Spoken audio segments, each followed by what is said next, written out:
it was delegitimizing the first African-American president in the history of our country. And the reason for that was clear. There are racists in this country who could never accept the fact that we had a black president. Rick Wilson, do you agree with Bernie Sanders on that? You know, I think, Lawrence, that that's a factor in it, but I will say that for the most part, I've always been offended by the birther thing from the very beginning, back when we were able to resolve this in 2008 in about 4 phone calls that he was an American citizen born in Hawaii. It's always offended me that Republicans were so stupid as to buy in to something that was going to hurt my party, or my maybe former party, in the end, because these guys sold it. This media complex, you know, with Jerome Corsi and all these nutcases and World Nut Daily and all these people that fed this to credulous, lower information Republicans, and they built this thing that was eventually going to be something that was both shameful because it was so untrue and its underpinnings, but also politically damaging. Donald Trump is proven today, once again, he's willing to smear conservatives with the worst kind of problem because he doesn't care. His audience plays to this. His audience loves this. His audience is comprised of people who really live in that fantasy bubble right now of you know, Barack Obama's a secret Muslim from Kenya, and you know, any minute now he's going to launch his communist takeover of the country. You know, so it's just always been something that stuns me, how people can see something that's so obvious and know that this is going to damage Republicans and conservatives, and they still sort of play this game and allow Donald Trump to play this game.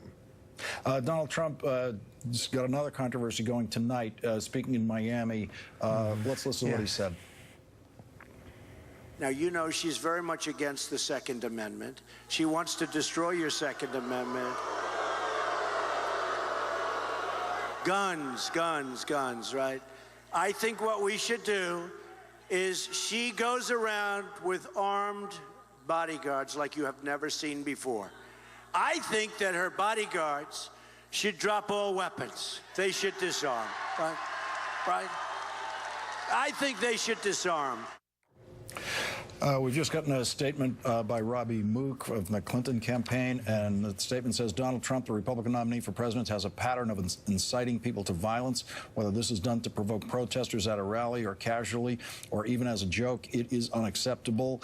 It is an unacceptable quality in anyone seeking the job of commander-in-chief. This kind of talk should be out of bounds for a presidential candidate. Just like it should be out of bounds for a presidential candidate to peddle conspiracy theory about the President of the United States for 5 years. But we've seen again and again that no amount of failed resets can change who Donald Trump is. He is unfit to be president. It is time Republican leaders stand up and denounce this disturbing behavior in their nominee. Mark Thompson, that whole question of are we going to see a new Donald Trump, I think people gave up on that a while ago, and this is another one of those nights where no one expects any real differences. No, and as in the words of Joan Walsh, this definitely isn't Xanax Trump. I agree with David. The media has done a much better job today. I also agree with what Rick said. Rick, I think you coined a new phrase from basket of deplorables to bubble of deplorables. I think that's what I heard.